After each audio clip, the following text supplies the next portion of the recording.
Kurung tutup. Malam itu hujan turun pelan, sekadar mengetuk kaca apartemen Ririn Suryo dengan ritme yang menenangkan. Namun ketenangan itu pecah ketika ia menemukan sebuah paket tanpa identitas tergeletak di depan pintu. Tidak ada stiker pengirim, tidak ada catatan kecil, hanya kotak coklat kusam yang seolah diseret seseorang dengan terburu-buru. Naluri wartawannya langsung aktif. Pengiriman tanpa nama biasanya menandakan satu hal, seseorang ingin bicara tanpa terlihat. Ketika kotak itu dibuka, aroma kertas tua langsung menyeruak. Di dalamnya tersusun rapi sebuah folder hitam, lebih tebal dari dokumen pemilu yang pernah ia liput. Covernya dingin, halus seperti kulit sintetis mahal, namun tidak ada tulisan apapun kecuali satu garis merah tipis yang seperti bekas goresan.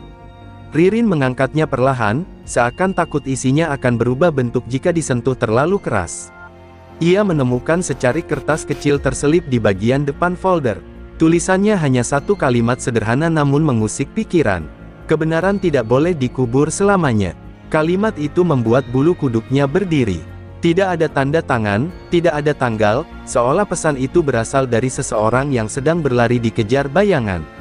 Begitu halaman pertama folder dibuka, matanya langsung menangkap tumpukan transkrip, foto, dan peta alur komunikasi yang saling terhubung dengan garis merah.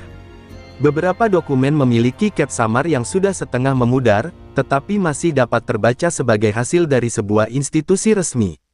Ada diagram rumit yang menunjukkan pergerakan isu sensitif, isu yang dulu pernah mengguncang ranah politik negeri itu. Semakin ia menelusuri halaman demi halaman, semakin muncul pola yang menegangkan. Ada catatan yang menyebutkan adanya operasi komunikasi yang diarahkan untuk mendorong opini publik tertentu. Tidak hanya itu, terdapat pula rekaman yang dipindahkan ke bentuk salinan teks, lengkap dengan percakapan yang terasa terlalu jelas untuk disebut sekadar rumor. Di pojok kanan bawah beberapa lembar catatan, muncul dua inisial yang membuatnya menahan napas. AHY dan SBY tercetak jelas, seolah sengaja ditonjolkan agar tidak terlewat. Ia memandangi inisial itu cukup lama. Nama-nama besar dunia politik dalam negeri fiktif ini jarang muncul tanpa alasan, apalagi dalam dokumen penuh intrik seperti ini. Ririn mengusap dahinya, mencoba menenangkan pikiran. Segala informasi yang ia lihat terasa seperti bagian dari teka-teki besar yang belum memiliki bentuk akhir. Namun satu hal pasti, seseorang ingin ia menemukan semua ini. Pertanyaannya, apakah orang itu ingin kebenaran terungkap, atau ingin membuatnya terjebak dalam permainan yang jauh lebih berbahaya? Ia menyalakan laptop, memindahkan beberapa halaman ke layar untuk diperiksa lebih teliti. Setiap detail tampak disusun rapi, hampir terlalu rapi. Struktur data yang tertata seperti itu biasanya bukan milik jurnalis amatir atau aktivis biasa. Ini buatan tangan yang terlatih, mungkin seseorang yang pernah bekerja di balik sistem, bukan di depannya. Beberapa foto yang ia temukan memperlihatkan pertemuan orang-orang penting di tempat yang tidak pernah dilaporkan media. Restoran mewah, ruang rapat privat, hingga rumah singgah tanpa papan nama. Tidak ada penjelasan, hanya tanggal dan jam. Semua tanda seolah mengarah pada sebuah operasi tersembunyi yang baru sekarang muncul ke permukaan. Ririn menutup folder itu sejenak, lalu menatap hujan yang menari di balik jendela. Ia tahu sekali bahwa menerima paket seperti ini berarti tubuhnya sudah setengah melangkah masuk ke lorong kegelapan yang tidak bisa dijalani orang biasa. Namun rasa penasaran, dan kira-kira setengah dari keberaniannya, mendorongnya untuk tidak memutar balik. Ia mengambil napas panjang. Dalam hati, ia tahu malam itu adalah titik awal yang akan mengubah hidupnya, entah menuju cahaya, atau justru ke dalam labirin yang tidak menyediakan pintu keluar. Pada pagi berikutnya, setelah nyaris tidak tidur semalaman, Ririn kembali membuka folder hitam yang masih terbuka di meja kerjanya. Kopi pekat di sampingnya sudah dingin, tetapi pikirannya tetap panas. Semalam ia hanya membaca permukaan. Kini ia ingin menyelam lebih dalam, meski tahu bahwa apapun yang ditemukannya bisa menyeretnya masuk ke pusaran yang sulit dihentikan. Ia menelusuri kembali diagram komunikasi yang tersusun rapi. Ada pola yang berulang, percakapan-percakapan penting terjadi dalam rentang tanggal yang sama dengan foto-foto pertemuan para tokoh yang ia lihat tadi malam. Tidak ada yang kebetulan dalam politik, terlebih ketika dokumen-dokumen seperti ini tiba di pintunya tanpa peringatan. Sebuah catatan kecil di sudut diagram menarik perhatiannya. Tulisan tangan itu berbeda dari tulisan yang lain, lebih tergesa seakan pembuatnya menorehkan huruf-huruf itu dalam situasi genting. Catatan itu berbunyi, jika mereka berhasil, arah negeri ini akan berubah sepenuhnya. Kata-kata itu menggema di kepalanya lama sekali, membuat suasana ruangan terasa lebih sempit. Ririn memutuskan menemui salah satu sumber lamanya, seorang mantan analis kebijakan yang dulu terkenal akurat membaca situasi politik. Mereka bertemu di sebuah kafe kecil yang jarang dikunjungi orang. Pria itu langsung terlihat gelisah ketika melihat folder hitam di tangan Ririn, seakan mengenali benda itu tanpa perlu membuka halamannya. "Dari mana kamu dapat itu?" tanyanya pelan, suaranya hampir tenggelam oleh suara mesin espresso. "Dikirim seseorang, tanpa nama," jawab Ririn singkat. Pria itu menelan ludah, lalu bersandar ke kursi dengan wajah tegang. "Kalau itu sampai ke tanganmu, berarti ada seseorang di dalam lingkaran besar sana yang sudah kehabisan cara. Atau sebaliknya, seseorang ingin kamu berada di garis depan, sebagai umpan." Ririn mengerutkan kening. "Apa maksudmu? Dokumen semacam itu tidak beredar sembarangan. Ada informasi yang sengaja diekspos, dan ada informasi yang sengaja dibiarkan ambigu. Penyusunnya tahu apa yang mereka lakukan. Sangat tahu." Percakapan semakin dalam ketika pria itu membuka beberapa lembar halaman dengan sarung tangan tipis yang ia keluarkan dari saku. Ia tidak menyentuh dokumen itu dengan tangan kosong, tanda bahwa ia menganggap semuanya sangat sensitif. Ini pola operasi komunikasi yang pernah muncul beberapa tahun lalu. Hanya orang-orang tertentu yang paham cara membaca tanda-tandanya. Ririn memahami apa yang tersirat, apapun yang sedang ia hadapi bukan sekadar isu, melainkan sebuah rencana yang disusun oleh pihak yang mengerti bagaimana menggerakkan opini publik secara sistematis. "Ini bukan permainan amatir, ini operasi terstruktur. Lihat bagian ini," ujar pria itu sambil menunjuk satu diagram melingkar. Lingkar ini menggambarkan siapa saja yang diduga terlibat, setidaknya menurut penyusun folder ini. Kalau benar, maka seseorang di tingkat atas memanfaatkan isu lama untuk tujuan baru. Nama-nama inisial yang muncul malam sebelumnya kembali terbayang. Rasa dingin merayap di tengkuknya. Jika narasi ini benar, bahkan hanya 50%, konsekuensinya bisa menggetarkan fondasi politik negeri dalam cerita ini. Namun Ririn tidak ingin terjebak dalam spekulasi. Ia butuh bukti yang lebih jelas. Sebelum mereka berpisah, pria itu menatapnya tajam. "Kalau kamu teruskan ini, kamu harus siap menghadapi sesuatu yang lebih besar daripada sekadar kontroversi. Ini bukan kasus kecil, ini jaringan." Ririn berjalan keluar kafe dengan langkah berat. Angin siang berhembus kencang, seolah ingin mengingatkannya bahwa ia sedang memasuki wilayah yang tidak lagi aman. Namun tekadnya justru semakin mengeras. Apapun yang menunggu di depan, ia tidak akan berhenti sebelum menemukan siapa yang mengirim folder itu, dan mengapa dirinya yang dipilih. Langkah Ririn terasa lebih berat dari biasanya ketika ia memasuki ruang redaksi. Suasana kantor terlihat biasa saja, namun ia merasakan tatapan-tatapan penasaran dari rekan kerjanya. Mereka tahu Ririn tengah menyelidiki sesuatu, ia selalu terlihat berbeda ketika berada di tengah tugas berbahaya. Namun kali ini, ada ketegangan yang tidak bisa ia sembunyikan. Ia duduk di meja kerjanya, menarik napas panjang, lalu menyalakan komputer. Folder hitam masih berada di tasnya, terbungkus kain agar tidak menarik perhatian. Sebelum ia membuka dokumen itu untuk dianalisis lebih jauh, pesan dari seorang kolega muncul di layar, "Ada yang ingin bertemu." Mengaku punya informasi. Ririn merasakan dorongan adrenalin, seperti selalu terjadi ketika sebuah petunjuk baru muncul. Pertemuan itu berlangsung di taman kota pada sore hari. Pria yang menemuinya mengenakan topi gelap dan jaket panjang, seakan tidak ingin dikenali siapapun. Suaranya bergetar ketika ia mengatakan bahwa ada pihak yang sedang mengawasi pergerakan Ririn sejak kemarin. "Kamu sudah masuk radar mereka," katanya tegas. Ada nama besar dalam folder itu yang tidak ingin disinggung sedikit pun. Ririn memaksakan senyum tipis. "Saya hanya ingin mencari kebenaran. Itu saja." Pria itu menggeleng, wajahnya pucat. Dalam permainan ini, kebenaran sering tidak berguna.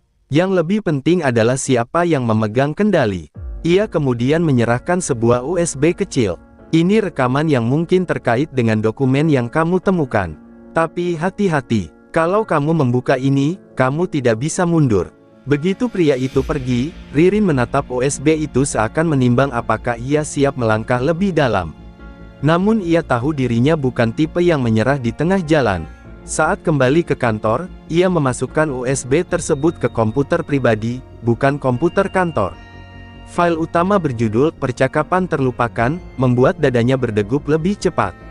Ketika rekaman diputar, suara dua orang terdengar jelas. Mereka berbicara tentang strategi pendorongan isu sensitif yang berkaitan dengan masa lalu politik negeri tersebut. Satu suara terdengar berhati-hati, sementara yang lain penuh keyakinan, membahas dampak jika isu itu muncul di waktu yang tepat. Meskipun nama lengkap tidak disebut, beberapa kalimat mengarah pada tokoh-tokoh yang inisialnya sudah muncul dalam folder hitam. Ririn kembali memasang headphone untuk mendengar ulang rekaman itu. Di menit ke-6, suara salah satu tokoh berkata, "Jika opini publik bergerak, kita bisa mengatur arah kebijakan baru. Tugas kita hanya memastikan narasinya tidak mati." Kata-kata itu terasa seperti pengakuan tidak langsung bahwa isu lama memang sengaja dipelihara untuk kepentingan tertentu.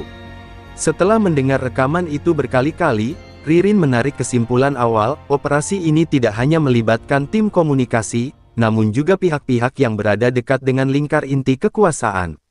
Semakin ia memahami konteksnya, semakin jelas bahwa folder hitam tersebut bukan sekadar kumpulan data, melainkan bagian dari mekanisme tekanan politik. Ketika malam menjelang, Ririn duduk sendirian di ruang kerja kecilnya. Lampu meja menyinari tumpukan kertas yang semakin banyak. Ia mulai menghubungkan catatan, tanggal, dan lokasi pertemuan. Setiap garis yang ia tarik di papan kerja membuat gambarnya semakin jelas, ada rencana besar di balik munculnya isu itu kembali, dan penyusunnya mengetahui siapa saja yang bisa memanfaatkannya. Namun di tengah konsentrasinya, ponsel bergetar. Pesan masuk dari nomor tak dikenal. Berhenti sebelum semuanya terlambat. Tidak ada nama, tidak ada tambahan kata, namun ancamannya terasa nyata. Ririn memandangi pesan itu cukup lama. Takut tentu ada, namun tekadnya jauh lebih kuat. Ia tahu bahwa ketika ancaman mulai dikirim, berarti apa yang ia temukan benar-benar mengganggu seseorang. Dan bagi seorang jurnalis sepertinya, itu berarti ia berada di jalur yang tepat. Rekaman dalam USB terus terngiang di kepala Ririn sepanjang perjalanan pulang. Kata-kata yang ia dengar tidak sekadar percakapan biasa, itu peta langkah sebuah operasi politik yang mungkin masih berlangsung. Ketika ia memasuki apartemen, udara malam terasa berbeda, seakan membawa isyarat bahwa badai yang lebih besar sedang bergerak mendekatinya. Ia menyalakan lampu ruang tamu dan kembali menatap folder hitam yang tergeletak di meja, seperti benda yang menyimpan 1000 rahasia. Pikirannya melayang pada pesan ancaman misterius yang diterimanya.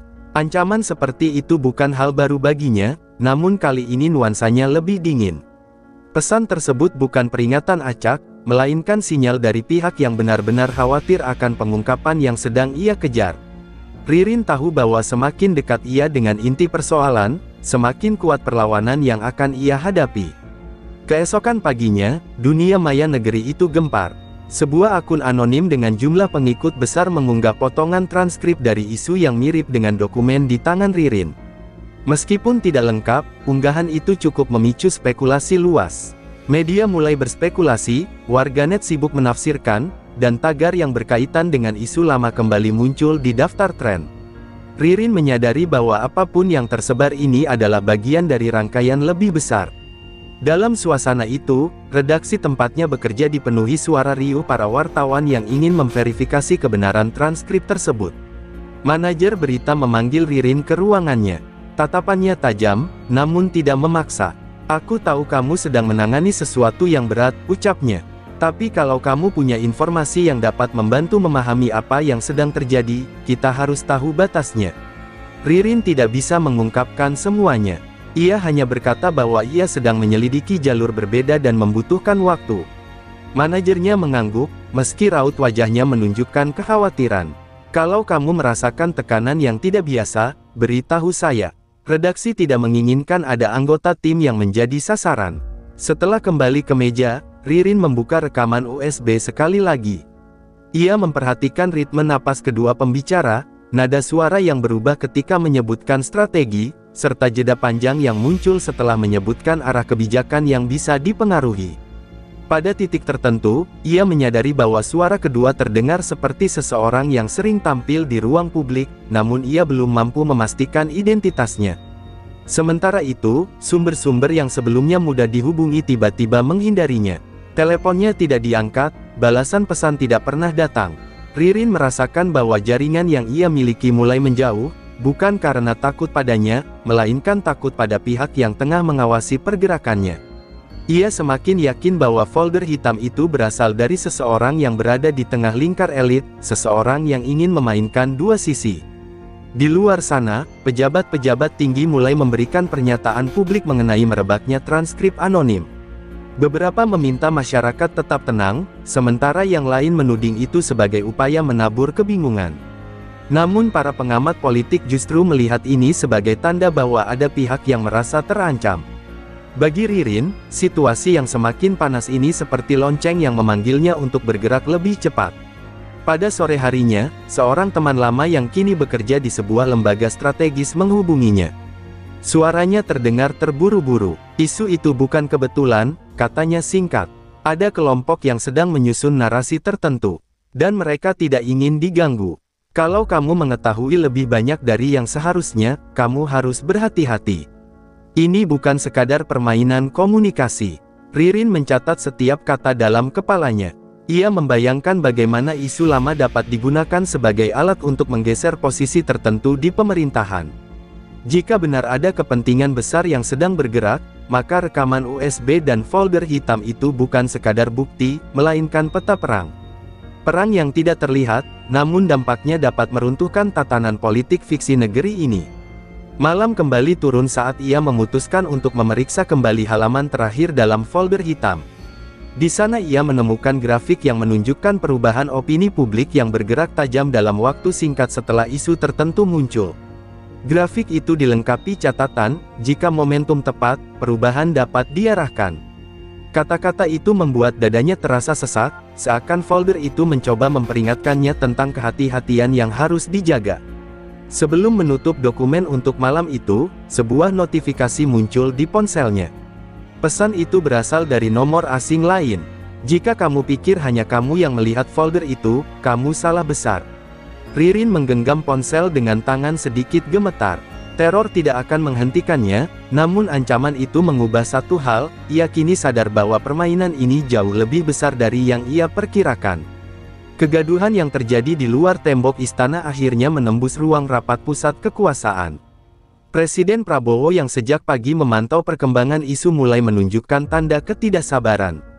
Laporan intelijen yang masuk ke mejanya berlapis-lapis, tetapi semua hanya berisi dugaan, lirikan, dan bayangan. Tidak ada satupun yang memberikan garis terang. Namun satu hal pasti, sesuatu sedang digerakkan dari dalam, bukan dari luar. Di ruangannya yang luas, ia menatap layar besar yang menampilkan grafik percakapan publik sepanjang 2 hari terakhir. Lonjakan tajam terjadi sejak transkrip anonim beredar. Ketika melihat pergeseran opini itu, Prabowo mengerutkan dahi. "Ini bukan pergerakan organik," gumamnya lirih. Suaranya melempar gemuruh kecil ke dalam ruangan yang hening. Tak lama kemudian, Kepala Staf Kepresidenan memasuki ruangan dengan berkas tergenggam. Wajahnya tegang, napasnya terburu. "Pak Presiden, kami menemukan pola komunikasi yang tidak biasa. Ada beberapa nama yang terhubung, meski belum bisa dipastikan keterlibatannya." Prabowo menegakkan badan, matanya menatap lurus. "Sebutkan." Pejabat itu ragu sebelum melanjutkan. "Kami melihat rangkaian pertemuan tertutup di luar agenda resmi. Beberapa di antaranya melibatkan AHY. Ada indikasi bahwa seseorang memanfaatkan isu ini untuk menekan arah tertentu dalam kabinet." Kata-kata itu menggantung lama, udara di ruangan berubah sesak. Prabowo mengetukkan jarinya ke meja 3 kali. "Indikasi bukan bukti," ujarnya dingin. "Namun kalau benar ada yang bermain di belakang saya, itu penghinaan." Suaranya tetap tenang, tetapi ketegangan yang terpancar dari sorot matanya membuat kepala staf menelan ludah. Presiden itu bukan tipe yang menyukai manuver tersembunyi di lingkarannya. Sementara itu, laporan tambahan masuk. Beberapa analis internal menyampaikan bahwa isu tersebut dimunculkan kembali dengan pola sama seperti yang digunakan dalam skema tekanan politik beberapa tahun lalu. Metode ini dikenal hanya oleh orang-orang tertentu yang pernah berada di lingkar inti komunikasi strategis.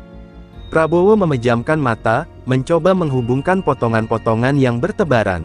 Tak jauh dari ruang itu, AHY sedang berada dalam rapat kecil membahas program baru. Namun suasana di sekelilingnya canggung.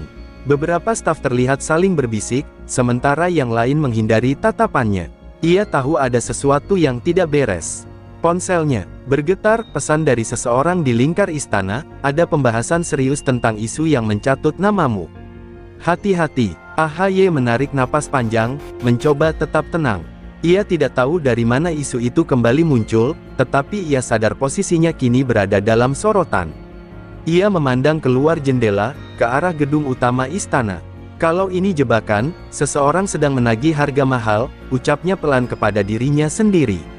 Sementara itu, di pusat komando intelijen, analisis data dilakukan secara maraton. Setiap percakapan publik, setiap unggahan anonim, dan setiap pergerakan yang terkait dengan isu tersebut dipetakan. Layar besar memancarkan pola garis yang saling bersilangan. Seorang analis menunjukkan satu bagian yang membuat seluruh ruangan tercekat. Pak, sumber awal penyebaran isu terlihat berasal dari lingkar yang pernah berhubungan dengan strategi tertentu yang sekarang dekat dengan tokoh-tokoh itu. Koordinator tim langsung memanggil penghubung istana. Presiden perlu tahu ini sekarang. Dengan cepat informasi itu diteruskan. Ketika berkas digital sampai di meja Prabowo, ia membacanya satu persatu tanpa melewatkan detail. Rahangnya mengeras. Fakta dalam laporan itu memang belum bulat, tetapi cukup untuk menyulut api di benaknya. Di luar ruangannya, beberapa menteri sudah mendengar bahwa presiden semakin gelisah. Mereka saling bertanya-tanya, siapa sebenarnya yang memanfaatkan badai isu ini. Namun tidak ada satupun yang berani berspekulasi keras. Istana sedang berada pada titik yang sangat sensitif, dan satu kalimat salah bisa menjadi bumerang. Mendekati malam, Prabowo berdiri dan berjalan menuju jendela. Kota terlihat tenang, lampu-lampu gemerlap seperti biasa, namun ia tahu kedamaian itu semu. Kalau ada yang menabuh genderang perang dari dalam, saya akan mengetuk pintu mereka langsung, ucapnya perlahan. Kata-kata itu meluncur dengan nada yang hanya muncul ketika ia mengambil keputusan besar. Di tempat lain, tanpa disadari oleh istana, Ririn terus memeriksa rekaman USB dan halaman demi halaman folder hitam. Ia mulai menemukan pola yang sangat mirip dengan laporan yang baru saja diterima presiden. Tanpa sadar, ia dan pusat kekuasaan sedang berjalan menuju titik benturan yang sama. Perbedaannya hanya satu, Ririn tidak punya perlindungan apapun. Kegaduhan di ruang sidang negara masih bergaung ketika Prabowo memasuki ruang kerjanya dengan langkah berat. Ia meletakkan kopiah di meja, lalu menatap dinding seolah mencari jawaban. Laporan-laporan intelijen yang baru diterimanya menunjukkan bahwa tekanan publik makin memuncak setelah bocoran investigasi Ririn Suryo viral. Semua pihak menunggu langkahnya, dan ia tahu setiap keputusan akan meninggalkan retakan di pemerintahan. Di sudut ruangan, Wamenpolhukam Hasan Dharma menunggu dengan diam. Ketika Prabowo mengangguk pelan, Hasan menyerahkan dokumen tebal yang berisi rekaman komunikasi antara tim politik tertentu yang diduga berkaitan dengan AHY. Prabowo membuka lembar pertama, dan garis wajahnya berubah tegang. Meski sebagian bukti belum final, pola gerakan di balik isu ijazah terlihat semakin jelas.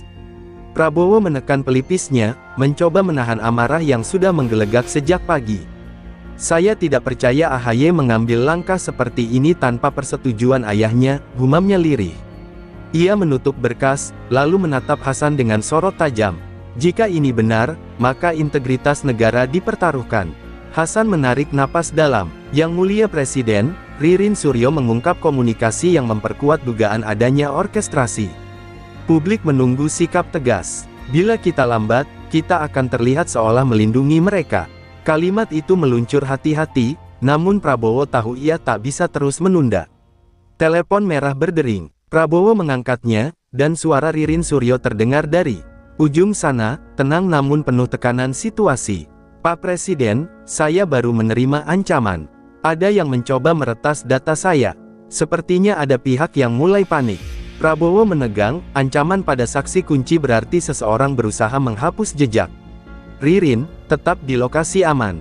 Saya kirim pengawalan penuh, ujar Prabowo. Nada suaranya tak lagi seperti pemimpin yang ragu, melainkan komandan yang memutuskan untuk bergerak. Setelah menutup telepon, ia menatap kembali dokumen-dokumen itu dengan tatapan membara. Tak lama kemudian, AHY memasuki ruang itu setelah dipanggil secara mendadak. Ia tampak bingung, namun berusaha tetap profesional. "Ayah sedang menuju ke sini. Ada apa, Pak Presiden?" Pertanyaan itu terdengar datar, namun Prabowo justru merasakan ketegangan tersembunyi di balik wajah tenang itu. Prabowo berdiri. "Kita perlu bicara tentang laporan yang berkembang. Ada data yang mengarah pada keterlibatan Anda dalam operasi informasi palsu. Saya ingin mendengar langsung dari Anda." Ia sengaja memulai dengan nada netral, memberi kesempatan bagi klarifikasi.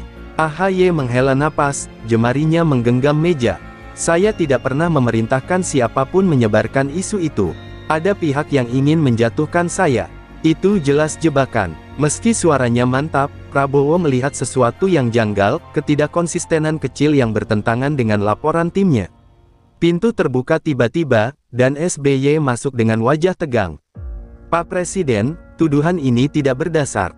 Anak saya tidak mungkin melakukan hal seperti itu." Suaranya menggema, meninggalkan tekanan psikologis yang membuat ruangan terasa lebih sempit.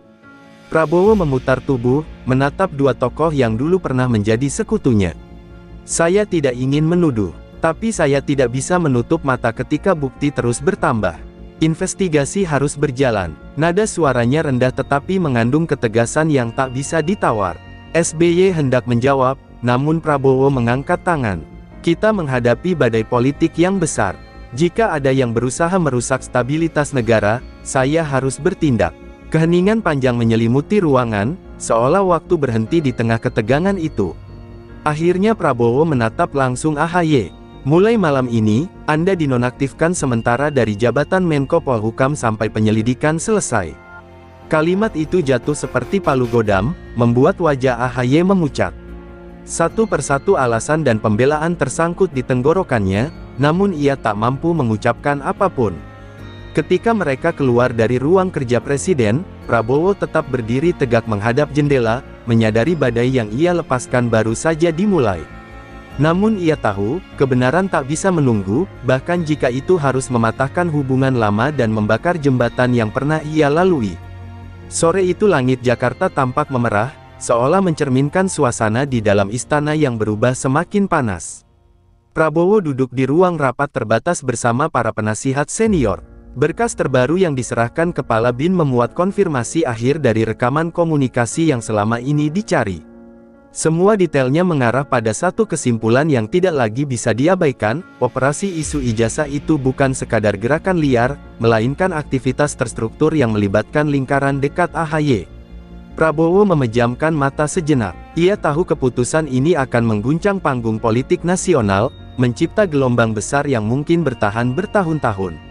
Tetapi setelah ancaman terhadap Ririn, percobaan pembobolan sistem keamanan negara, dan tekanan publik yang terus meningkat, ia tak bisa menunda lebih lama.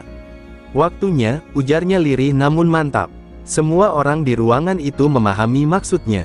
Tak lama kemudian, ia memanggil Ririn Suryo untuk memberikan laporan terakhir. Ketika Ririn memasuki ruangan, wajahnya memperlihatkan kelelahan setelah melewati hari-hari penuh intimidasi. Namun sorot matanya tetap tajam. "Pak Presiden, saya sudah mengamankan seluruh data. Upaya mereka untuk menghapus jejak gagal total." Suaranya tenang, namun penuh keberanian yang membuat semua orang di ruangan menghargainya lebih dalam. Prabowo mengangguk pelan. "Anda sudah melakukan hal yang sangat penting bagi negara. Setelah pengumuman ini, saya pastikan perlindungan penuh diberikan." Ririn hanya tersenyum singkat, mengetahui badai yang lebih besar mungkin sedang menunggunya di luar sana. Sementara itu, AHY telah dipanggil kembali ke istana. Ia memasuki ruang utama dengan wajah yang tampak lebih pucat daripada sebelumnya. SBY berdiri di sampingnya, mencoba menahan gejolak emosinya. Mereka berdua tampak menyadari bahwa keputusan terakhir Presiden bukan sekadar teguran, melainkan vonis politik yang menentukan masa depan. Prabowo berdiri dari kursinya. Suasana berubah senyap, hingga suara detak jam terdengar seperti gema dalam ruangan megah itu. "Saya sudah menerima laporan final," ujarnya perlahan. "Berdasarkan bukti yang telah diverifikasi, saya menetapkan pencopotan Saudara Agus Harimurti Yudhoyono dari jabatan Menko Polhukam secara tidak hormat. AHY menunduk, kedua tangannya mengepal. Nafasnya tersengal, menahan emosi yang tak dapat ia sembunyikan. Pak Presiden, kalimat itu terpotong ketika Prabowo mengangkat tangan, memberi tanda agar ia tidak melanjutkan. Ini bukan lagi ruang untuk pembelaan, melainkan penetapan resmi. SBY melangkah maju, nada suaranya bergetar. Pak Prabowo, keputusan seperti ini akan meninggalkan luka mendalam. Anak saya tidak bersalah. Namun Prabowo tetap memandangnya dengan ketegasan seorang pemimpin yang telah mengambil keputusan terbesar dalam masa pemerintahannya. Pak SBY, negara tidak bisa digerakkan oleh simpati. Yang kita jaga adalah kepercayaan publik. Konferensi pers pun dibuka, ratusan kamera menyala ketika Prabowo muncul di podium. Suaranya bergema tenang namun penuh ketegasan. Ia menjelaskan hasil investigasi, keputusan pencopotan, dan langkah hukum yang akan diambil. Masyarakat dibuat terhenyak ketika nama AHY dan SBY disebut sebagai pihak yang akan diperiksa lebih lanjut oleh penyidik negara. Ruangan itu berubah menjadi hutan kilatan lampu dan pertanyaan yang saling bersahutan. Ketika konferensi berakhir, Prabowo melangkah keluar menuju koridor panjang yang diterangi cahaya kekuningan. Untuk pertama kalinya sejak badai politik ini dimulai, ia merasa beban besar terangkat dari pundaknya. Meski ia tahu dampak dari keputusan itu akan menyebar luas, ia juga percaya kebenaran harus ditegakkan, apapun konsekuensinya. Di sisi lain, Ririn Suryo berdiri di balkon atas istana, memandang cahaya kota yang berkilau. Dengan terungkapnya kebenaran, hidupnya mungkin tidak akan sama lagi. Namun ia tersenyum tipis. Jika ini harga sebuah kejujuran, gumamnya, maka aku siap menanggungnya. Dan malam itu, ketika seluruh negeri membicarakan keputusan bersejarah tersebut, babak baru politik Indonesia resmi dimulai, babak yang lahir dari keberanian seorang jurnalis, ketegasan seorang pemimpin, dan runtuhnya sebuah dinasti yang mencoba bermain api di tengah panggung kekuasaan.